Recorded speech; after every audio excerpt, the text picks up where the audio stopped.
there's a difference between building an audience and leading one. What was the shift that happened for you when you started to do all of this? There's a huge difference, right? Because I'll tell you what, when my audience was growing, I didn't even think about it as I was growing an audience. Mm. I shared my story earlier, and I always say that every question I asked for the first 2 years of my podcast were for me. Like, it Mhm. was like, really, like, if you go back and listen, I bet you 30% of my episodes had the word self-love in the subject line. And, it's really funny when I look back and I think about that. But like, the audience came along because I was just myself through the Mm. process, right? You talk about stepping on stage and, I was prepared and I knew what I was going to say. I don't Mhm. really ever know what I'm going to say before I step on a stage. Whenever I'm over prepared, I kind of mess up. I've began to formulate my talks kind of like I formulate my life. Like, I know the stopping points I want to make, but how I get there might look a little bit different every single time. Building on an event is stressful. It's hard. God bless my wife for her patience in the weeks leading up to the actual event itself, and and all the support and help she gives me. But when you're there and after, you go, oh, that's why I'm doing it. And I think sometimes Mm. that's what showing up and leading looks like, because you're Yeah. so nervous about it. You're so unsure. You don't really know what it's going to be. But then you also see, like, hey, I've built the muscle where I'm the person who's supposed to help them with this. Mhm. And so you step into that and you begin to lead. And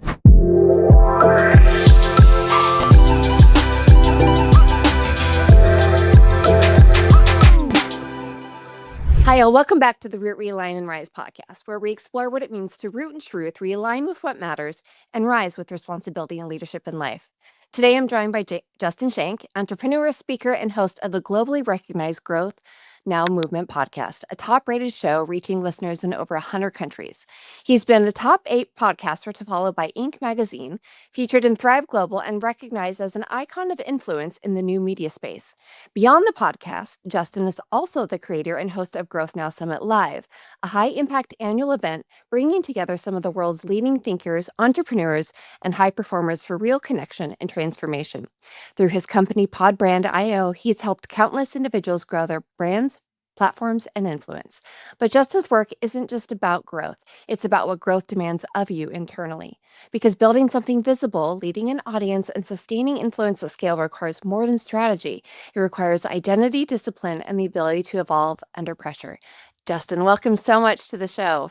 I'm glad you're Aaron, here. thank you so much. I'm so honored to be here, and I'm excited for our conversation. Well, I met you at Align in January, and your talk on stage as a keynote was it stuck out to me. In fact, I remember looking at my girlfriend who was with me, and I said, I have got to meet him because his story of resilience really, really did stick out. And it was just one that really is so impactful. I was hoping we could start with that. And you can kind of give a little bit of summary as to who you are, because you've done so much, but you've started from, ground zero. So tell us a little bit about that.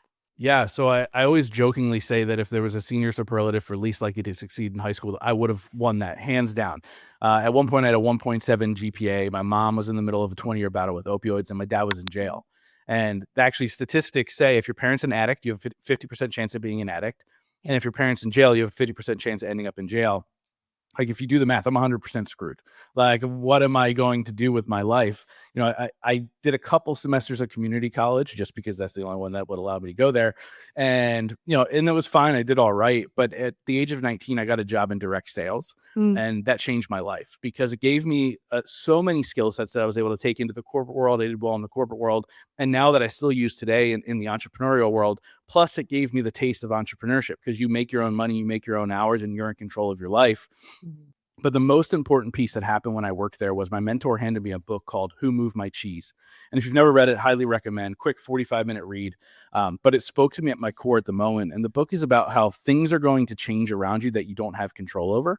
Mm. But you can control how you react to that change. And when you're 19, lost, don't know what your future looks like, and came from where I came from, it speaks to you and goes, oh, I have complete control over this. And that was my introduction into self-development.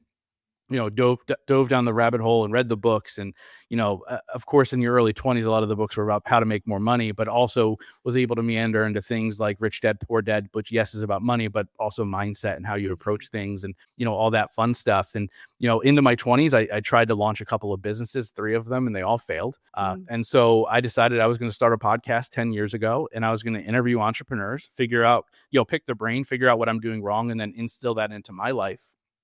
But what happened 6 months before I launched the show, my mom lost her 20-year battle to opioids, and it completely rocked my world. And it was one of those things where I really had to kind of take a look at myself. But before I took a look at myself, I went on a 3-month bender where I was blackout drunk 6 nights a week. Mm. Now, I was very self-aware in the time. Like, I knew what I was doing. I knew I was numbing pains, and I knew I was avoiding feeling all the grief and emotions. But I had a coach at the time who called me, and she said, "Hey, what are you doing tonight?" And I said, "Oh, I'm going out with some buddies." And she goes, "No, you're not. You're going to sit and you're going to feel this shit." And I went, "Okay." And so that night I stayed home and I did an exercise where I wrote a letter and, burnt it and did all these things to kind of help me feel. And it was one of the worst nights of my life. But I woke up the next morning and I had this weight lifted off of my shoulder and I had two realizations. One was, my mom didn't die because she was an addict. My mom died because she didn't love herself. And the second piece was I didn't love myself either. And I really began to do some work in that sector. And I did it wrong at first. And I just went head first into my podcast and into my brand and started to make, all this money that I had never made before and started speaking and got the Inc. magazine thing. And then after I got all these things, the society told me that once I have them, I can finally be happy. I realized I still didn't love myself. And that's really where the real work began. Ooh, that is so powerful. You know, growth really brings exposure to the things that we're doing in life. What did the success that you've now stepped into, what has that revealed about you? Maybe that you weren't prepared for. You said that you didn't love yourself. Was there a point though that you had to really look at a certain part of yourself and say, this is what I don't love? Can you talk to me a little bit more about that? Yeah, it's funny because I couldn't pinpoint it. I didn't, it wasn't one specific thing that I was just like, I was self-destructing everything, right? Everything that Mhm. became successful, I'd ruin it. Every relationship that at one point was good, I'd ruin it. And I was like, I need to look at this. And I tied it more into my relationships at the time because I thought that was, that was the problem. Mhm. And I ended up hiring a therapist and a relationship coach. And I was like, let me figure this out. And what we figured out through the therapy was that I had abandonment issues Mm. stemming from childhood. And it was funny because I remember when he said that. My therapist looked at me and goes, "You don't have trust issues. You have abandonment issues." I was like, "What are you talking about? Nobody's ever abandoned me." He's like, "Yeah." He goes, "I get that your parents loved you and they were good parents, from your perspective, but they did choose other things over you that affected your life in a negative way. And therefore you feel like you're not worthy of love. So every time you step into love, you start to self-sabotage because in the back of your mind that they're gonna leave you anyway." And it was this crazy eye-opening, an awakening of, oh my gosh, like that answers so many questions. Mm. So it wasn't necessarily I didn't love myself. It was really I didn't think I was lovable. Oh. And that was just an eye-opening thing and started to do so many different things to kind of work on that. I remember one exercise that my relationship coach did with me, and she's like, "Hey, I want you to write down everything you want in a woman: the way she looks, the way she moves, the way she talks, who like every possible thing you can think of." And I Mhm. wrote the list and I read it to her, and she goes, "Great, are you the man that deserves that woman?" Mm. And I was like, "Oh, I'm not." So I really have to figure that piece out. And I ended up kind of going back into the archives of my show. And I tried to find the common thread behind everybody I've interviewed. And keep in mind, I interview people from all walks of life. I mean, WWE Hall of Famers like Kurt Angle, to comedians like Burt Kreischer, to Ed Milet, to Gabby Bernstein. Like I've sat Yeah. down with all of these people. I was like, how do I find a common thread? Like that's ridiculous. But I realize I ask one question in every episode. And it's a two-part question. And the first part is, what is your definition of success? Mm. The second part is, what are three things you do every single day to ensure that success for yourself? And I realized that the three things I did every day was something to serve them. And so I adopted this mentality of the most selfless thing I can do is to be selfish. And I need to make sure that my cup is full first. And so I took on daily activities that I knew would fill my cup. And I have 4 non-negotiables now, but like 4 things every single day that fills my cup and I'm good. And that allowed me to go, okay, I took care of myself. Now I can pour into others. Because I find that a lot of people who don't have self-love, Mhm. they avoid all of their feelings, they avoid all of their wants and all of their needs, and they just try and focus on other people and say, "Hey, let me help you, so therefore you can love me." And I started to help myself, and that was the real change in really stepping into who I am and the confidence in what I was building, and finally able to look at the success and go, "You know what? I do deserve this," because that was Mm. really hard for me to accept at first. Yeah, I can imagine. When you're speaking to people who are of such high visibility, do you ever feel like you are still trying to love yourself enough to stand up in comparison to some of these people? I'm curious. Yeah, I still have that voice in the back of my head from time to time. I Mhm. think every next big thing I step into, I have that voice in the back of my head.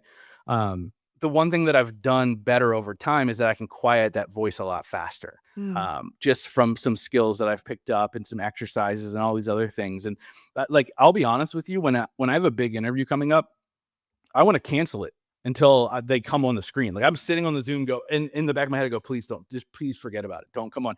Cause it is a nerve wracking thing, especially, Yeah. I look at the interview that I did with Kurt Angle and I reference that because the most exciting episodes for me have always been like, would 14-year-old Justin be stoked to be having this conversation? Right. Like those are the crazy, like exciting ones.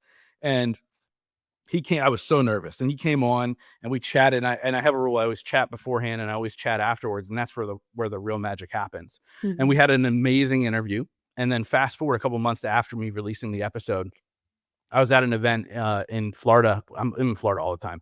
I was at an event in Florida and the PR person who booked Kurt on my show, who I had become friends with, said, hey, Brittany, her assistant who works in the podcast realm, she's like, she needs to tell you something. And so I was talking with Brittany and she goes, I need to tell you that I had a meeting with Kurt after your interview. And he said that was the best interview he's ever done. This is a guy Wow. who's been interviewed by some of the biggest names in the interview space. And like, it was like this, whoa. And for a while, I didn't tell anybody other than my wife that he said that, because I'm like, I can't own that. Right. So I still have those thoughts, but I own it now. And I tell that story with pride, because this is a skill set that I've worked on for 10 years. It's Mm. something that I've built up over time and I've gotten better at over time, because if you go back and listen to my first episode, you're like, this is terrible. Right. And you just get better over time. And Yeah. to hear somebody that, as a child I looked up to, what an honor.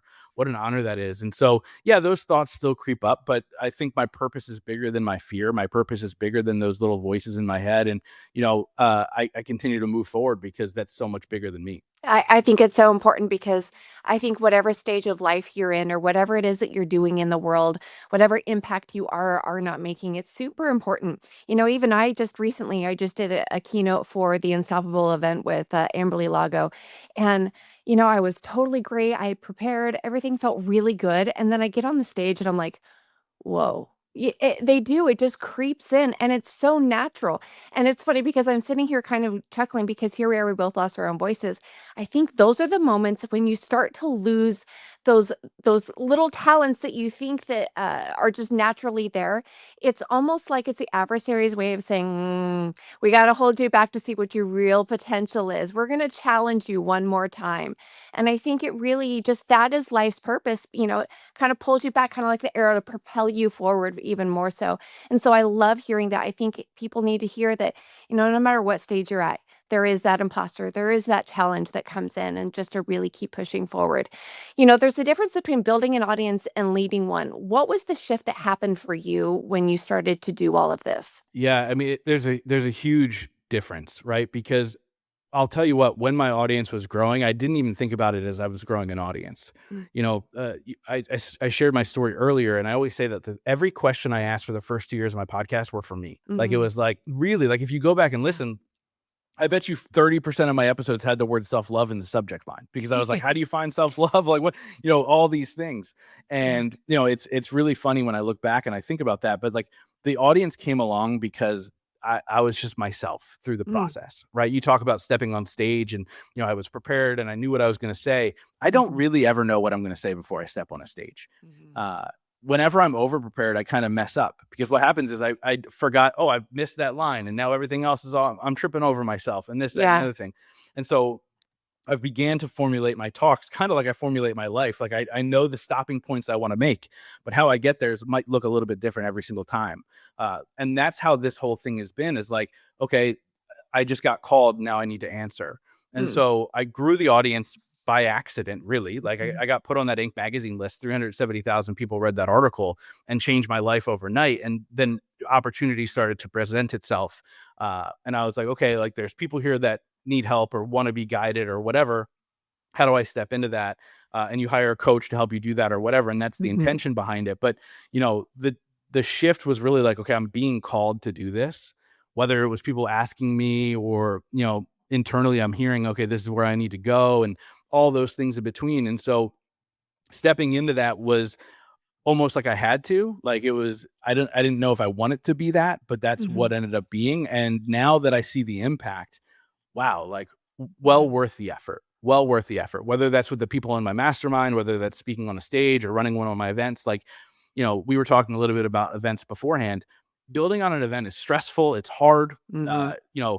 I, you know, God bless my wife for her patience in the weeks leading up to the actual event itself. And and all the support and help she gives me.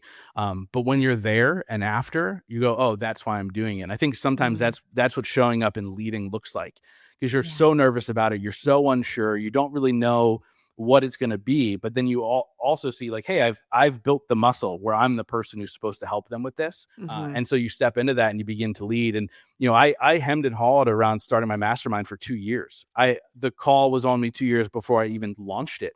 And wow, like I not only is it my favorite thing that I do, but also like there's a woman in the mastermind. She's been there since the beginning. Within 18 months, she went from making $30,000 a year to $40,000 a month. Mm. What a Wow. life-changing thing. And money's not Yeah. everything. Money, like I'm not driven by money at all, but I know that the more money I have, the more impact I can make, and the Mhm. heck of a lot less stressful life is, right? Like it's Yeah. just how it goes. And so Yeah. that's a beautiful thing that I can give that gift to others by putting them in a space that gives them the ability to step into who they really are. Ooh, yeah. You've helped people grow brands and platforms. Talk to me about when you see people building that growth on, say, stable identity of who they are versus the unstable. What does that look like? And how do you specifically work with them to do that, to figure that part out in between? Yeah, it's a really good question, and I think it's just about getting to know them. Like I'm really good at pulling out of people what they're actually meant to be or what it's supposed to look like, no matter what it is, right? And Mhm. I tend to work with people when I do this kind of thing. They're high net worth earners. They've done something incredible in their space, and they're like, I want to go help other people with this. Like I want to get my voice heard, and so we sit down and we go, okay, well, what's that look like? What's marketable, and who are you truly, right? And so one of my clients, it was a husband and wife, and he was actually the leading doctor Mm. in determining that TRT for men is life changing. Like when they get into their 40s and 50s, like he's the Mm. guy. Like it was funny because I interviewed a different doctor, and I was like, "Oh yeah, one of my clients," and I said the guy's name, and he goes, "What?" He's like, "I'm literally flying to a different country to see him speak on this topic, and he's your client." And I'm like, "Yeah," and I didn't realize how big he was in that space. And his wife was a sex therapist, and Mm. they're like, "We want to do this together." Great. And so they're like, but we don't know what that looks like. Like nobody really knows our name. And we broke it down, and their goal is to improve relationships by talking about this stuff. And so we came up with the sex doctors, and they've gone on to build an incredible brand. And they're helping so many couples around the world. And now they're forward facing, and they're no longer just the name on the book that nobody ever sees who they are. And so that process is really about unwinding deep down where are you comfortable, Mm. right? Because some people won't be comfortable with that brand, right? So like I had to find out who they were before even introducing that idea to them. And so it's really about who are you at the core, and then if we're to step into that, is there anything that you need to work on before you step into it, so people don't sniff you out as a fraud? Mm. And I think that's a piece so many people miss now, because I think in the self-development space or the education space, uh, so many people at first didn't look deep enough, and a lot of these individuals are being outed now in so many ways and shapes and forms. And I won't call any out publicly, but if you want to talk about it after the recording, we can talk about specific people. And so you have to be solid in who you are and make sure that the brand that you're representing is truly you. And I've been talking about this a lot lately, and it's a fascinating thought process. So if you look at, and I just talked about it on a podcast yesterday that talks to people in the corporate space, so I kind of aligned it with that. But Mhm. like, do you ever know that person who was always number two? Like they could Mm. never find a way to be number one. Their whole life they were Yeah. number two in the graduating class, number two in the track field, number two in whatever, and then they go into a business and they climb their way to number two, and then they go, I'm supposed to be number one, and they go to a different company and they go to number two, right? The reality is there's something inside of them that's not allowing them to get to number one, and it's not the skill set. They have the skill set, they have the experience, they have all these things. And the crazy fact about life is 97% of your programming happens before the age of 7. And so if Wow. you don't figure out and address those things that you've been carrying around with you your whole entire life, you're always going to hit those roadblocks. Entrepreneurs do it with money. I can't crack 100,000. I can't crack a million. I can't crack. Okay, well, what is it? Is it your relationship with money? Because your parents said money doesn't grow on trees to you. Like, what are those little things? Tony Robbins, I think, does it best and quickest when he asks people, in your household, whose love did you crave more, your mom's or your dad's? And then you find out why that is, and then you find out the patterns you're bringing into your life, into your business. And once you unravel those things, you can step into any brand that you want to. Yeah, that authenticity is key to that specifically. That programming really, it does make such a difference, and it really makes such an impact on our entire lives in that.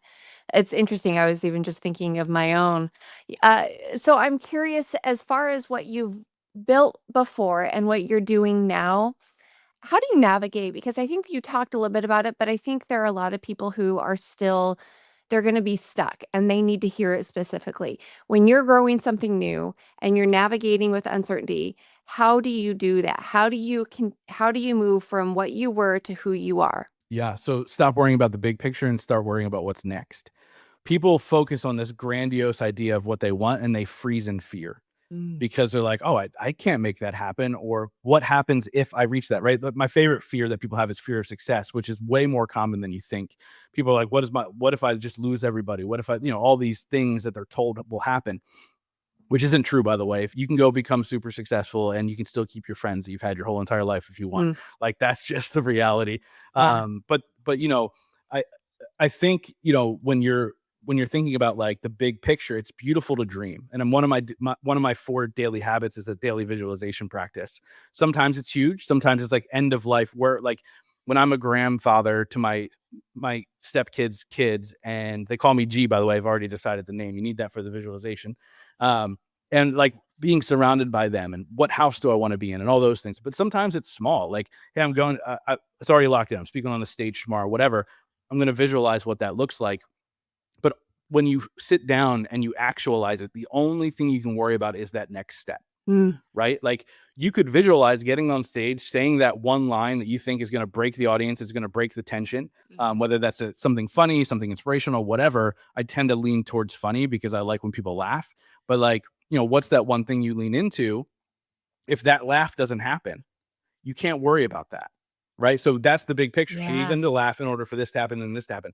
All you can worry about is the next thing. And if you literally focus on improving 1% every single day, you're going to get to where you're going. It might not be in your timeline, right? It might be some other timeline that, you weren't aware of. Hmm. But Hmm. it will happen if you improve 1% every day. And a good example of that is one of the businesses I started in my 20s was an event business. So we put together seminars and expos Hmm. for business people and people in the nonprofit world, and we had a little bit of success. We did a big nonprofit expo. We made decent money on it, and then we were going to spin all that money into a business expo. We paid a guy named Bill Rancic a lot of money to come speak. He's not as relevant now, but he had won the first season of The Apprentice. Yeah, I know that Uh, name. yeah. So him and his wife have a show now, Bill and Juliana, I think. I think so. And so we ended up selling 3 tickets to that event, and we lost all of our money, and the company failed. And I went, but this is what I was supposed to do. Mm. Fast forward 10 years later, I'm doing events again. It wasn't on my timeline, but in those 10 years, I got better.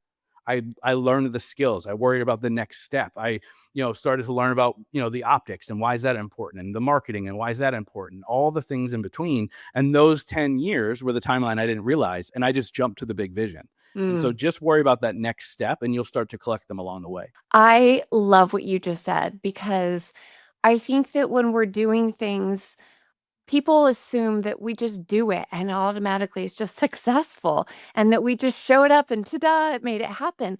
But what I loved about that, even for my own self, is as I'm jumping into some new things, I often think about, well, what if nobody shows? And that's real. And you Yeah. had that.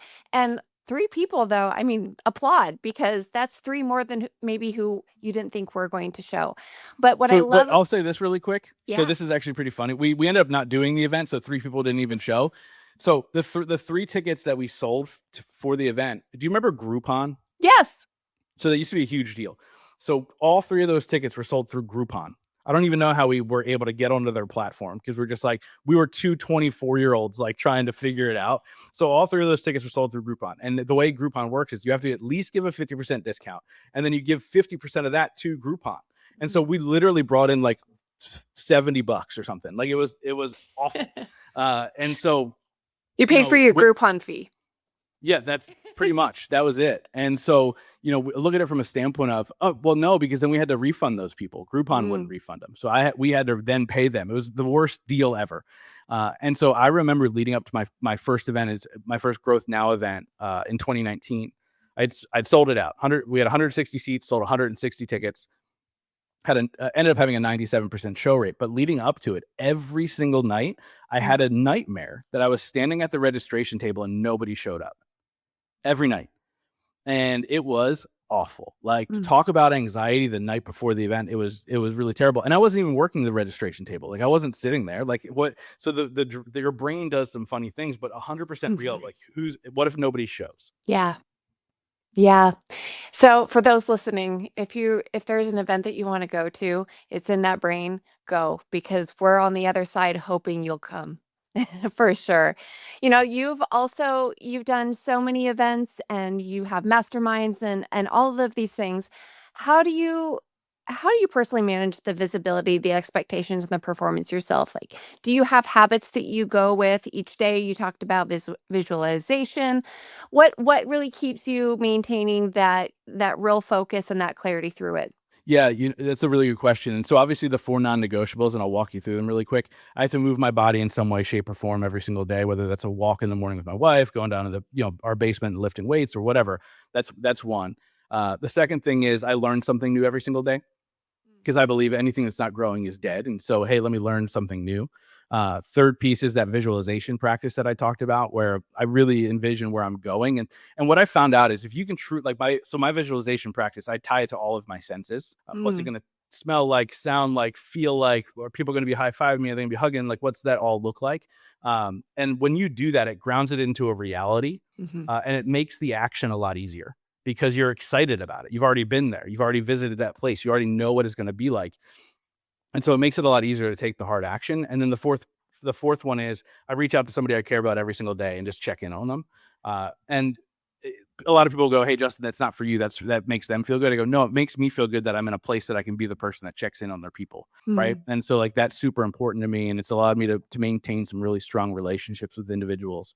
And so that kind of keeps me motivated to keep going. Also just thinking of the impact, right? Like, the friendships I see that get formed, the mentorship that happens at my events, like, all of those things are the driver for me. Like, to be totally honest, I don't make a ton of money off of the summit. Like, I don't. And so people are like, "Well, why do you do it?" I go, "Because of the impact." Like, that's what all of this has always been about. And I want people to look at me and go, "If that idiot can do it, I can do it too." Right. And so, like, that's what I want people to show up. I can't tell you how many people are like, after they come to an event, they're like, "Oh, I want to do this too." Right. Because it gives them the idea of like, "Hey, I could absolutely 100% do this." And then I do have one thing that I do from a business perspective every single day. So I only work 2 to 3 hours a day. And people are always like, "What? How is that even possible?" Because I actually work those 2 to 3 hours. Number one, a lot of times entrepreneurs, they burn the candle at both ends, or they distract themselves with the phone. And all of a sudden it's 6 hours later, and like, I've done nothing. But then they tell people that they work 18 hours a day. So what I do before I leave my desk every day is I write my to-do list for the next day. First thing I have coffee with my wife in the morning, and then I sit down at my desk and I just do it, and I get it done, and it moves the needle. So here's the piece that most people miss in entrepreneurship. There's always more to be done. I get it. But Always. you have to let it go.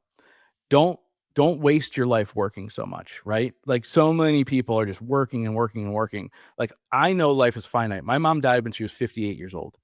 Like, yes, she had the opioid addiction, which ultimately led to that. It wasn't from an overdose or anything. It's a whole convoluted story. But the reality is, like, I could die tomorrow. And if I looked back and I was still working like 30-year-old Justin, now that I'm 41, and I wasn't enjoying the things I wanted to enjoy, and when I went on vacation, I didn't bring my laptop and all the things I do now, I would fully regret it.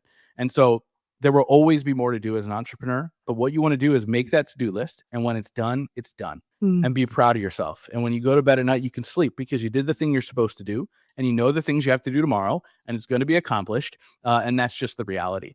And so those are the things that I do to make sure the engine keeps moving. And the most important piece out of all of them is to make sure I maintain really good relationships. And I think a lot of people miss that boat a lot because they are so busy working on their business. But you always want to maintain those relationships because relationships are rocket fuel. If you have the right people around you, it will change your life in ways that you could never imagine. Whether it's just by sheer, hey, you're hanging out with people that, their net worth is 10 times you, it's going to inspire you to move a little bit more differently, right? Like, hey, like, I want a G-Wagon. Awesome. How do I get that? What's that look like? All those things that you kind of look like, or you look at, relationships are the key to your success, even if it's just by proxy, even if it's not like you're hiring them to teach you whatever, like just hanging out with those people moves the needle dramatically. Mm, gosh, so good. They say that you are who you hang with, and that's not always just financially. That is mentally, physically, spiritually, and in so many ways. And I mean, Justin, I'm so grateful to even call you part of my network now for that reason. I mean, there are certain things even in this conversation, I'm like, okay, God, I hear you. I got you. Before we close, what is one decision or practice someone can implement this week to lead themselves better in their life, especially if they're building something visible? Just do it. Like stop hemming and hawing, post that reel, invite the first guest to the thing that you're doing. People overcomplicate things. In 2022, I shut down all of my websites and I made more money that year than I'd ever made before. No more funnels, no more worried about the email drips campaigns, none of that. I sold out a retreat with an Instagram story. And so you can 100, and by the way, I only have 6,000 followers. Like it's not like crazy, right? And so you overcomplicate things in order to stop yourself from taking the next step. So just do it.